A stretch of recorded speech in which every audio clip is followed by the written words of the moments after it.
تكذب وتفشر كتير، مش عايزك بقى واحنا قاعدين برضه بوص بردك الصبوبه اللي فاتت. احنا بقى واحنا قاعدين عايزين نرزق في شات القمح. كداب. انا برضه كداب يعني. انا انت طول تقعد بقى انا كل شويه قاعد اقول لك اسكت بلح بلح. انا كل النوبه اللي فاتت برضه عمال اقول لك، عمال تفشر على الراجل اقول لك بلح بلح وانت مش راضي تسكت. عايزين نبيع شات القمح يا ابني ده القمح ما شاء الله ماشي. مش انا جايب محتاج ان لك، احنا حد يبيعه. بص انا جايب لك واد شاب، واد شاب ايوه معاه فلوس بعدد شعر راسك هيشتري شات القمح. احكي له الذكريات. مش لازم تفشر.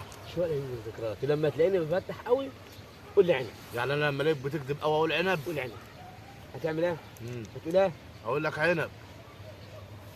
النبي مش عايز المصلحه الصبوبه السبلايه تضيع. من ده، السبلايه من ده هتجيب طن. بس مش عايز الصبوبه تضيع. السبلايه من ده هتجيب هو الراجل طن. على راس الشارع هجيبه لك واجي لك. ماشي بس ما تفشرش بقى، ما تقعدش تكذب كتير. سلام عليكم.